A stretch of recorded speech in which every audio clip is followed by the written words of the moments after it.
Bum bum bum bum bum bum bum bum bum bum bum bum. The Peter Dislike Show.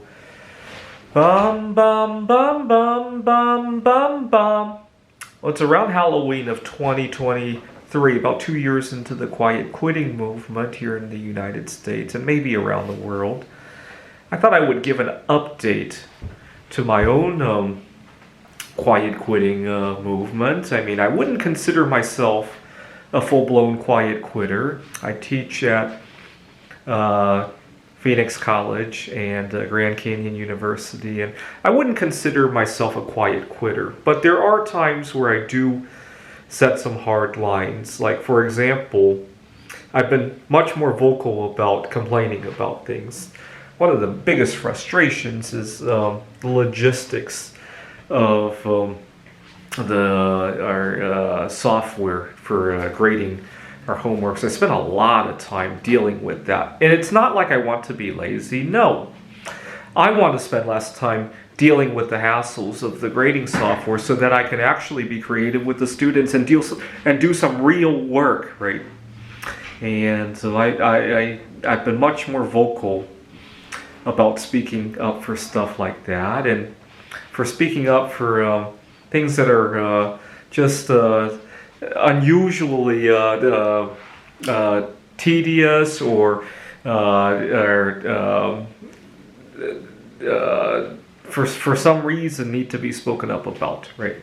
So the other day I wanted to find out about the parking situation over at Grand Canyon University.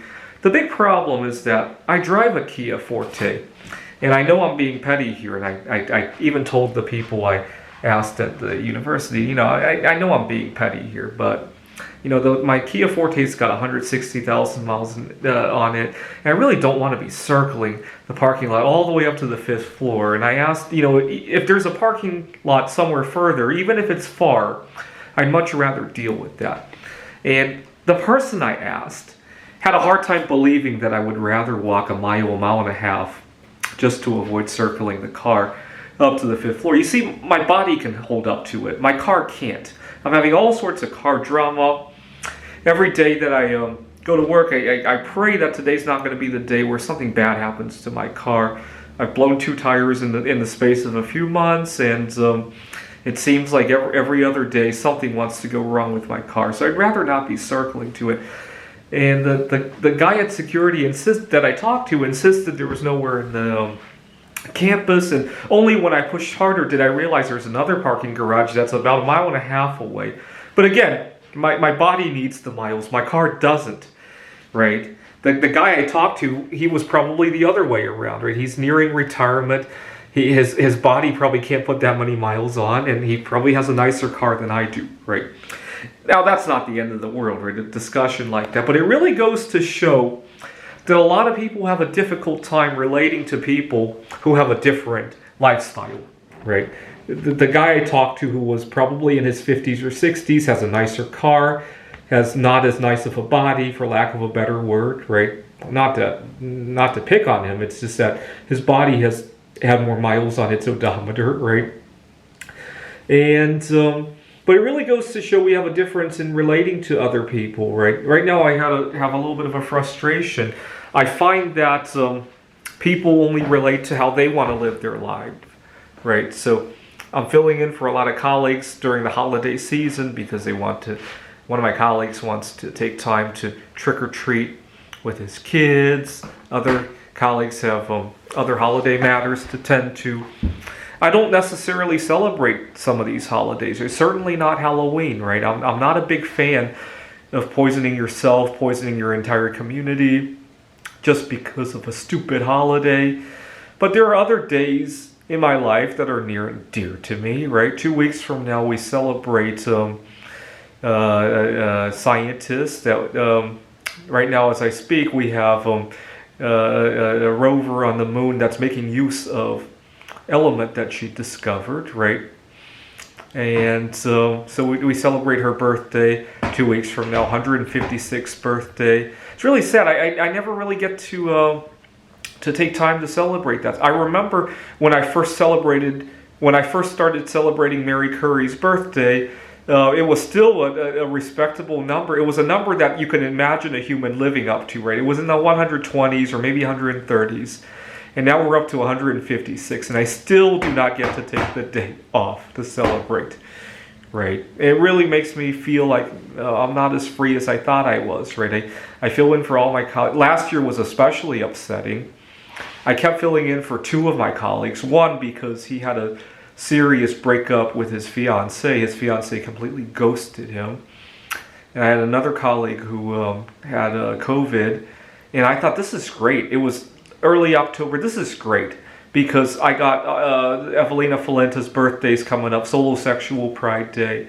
We had a lunar eclipse coming up, but neither of my colleagues returned the favor. They didn't relate to those things. Everybody can relate to a breakup situation, taking your kids to Disney to take your minds off of breaking up, right? And don't get me wrong, I like that he did that, right? It's not, the kids shouldn't have their parents' issues weigh on them. I like that he took his kids to Disney. Don't get me wrong. I like that my colleague took time off to take care of herself when she was sick, right? Certainly it beats the alternative of making the rest of us sick, right? I really like that. Don't get me wrong. I just wish it could, people could relate to, or not even relate, but accept that not everybody has the same way of life, right? And unfortunately, good luck with that.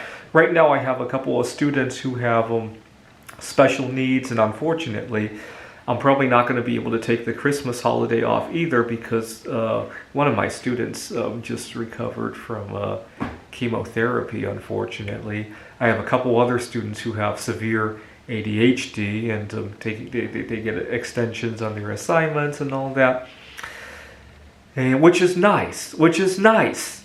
I mean, a lot of great inventions were probably discovered by people who had ADHD and made mistakes, right? It's great. It's just that when I have a difference that maybe you don't, ADHD is very well understood, right? But there are certain ways of life that maybe even I don't understand, right? Or that are very well understood, right? Why can't my colleague take his kids to Disney while I celebrate Solosexual Pride Day, right? That's all I want, right? And it was really upsetting because as I was helping my colleague, I was so excited that, thank you for giving me this chance to help you so that I could take Solosexual Pride Day off guilt-free, and I didn't get that. It was very upsetting. I totally checked out. I mean, I ended up working there for another 5 months, but during the whole 5 months, I was angry, I was bitter the whole time, I was stiff all over, and it really affected how I talked to everybody there, and I was never the same employee again. Let's just put it that way. This is the Peter Dislike Show. Bum bum bum bum bum bum bum bum bum bum bum bum. The Peter Dislike Show. Bum bum bum bum bum bum bum.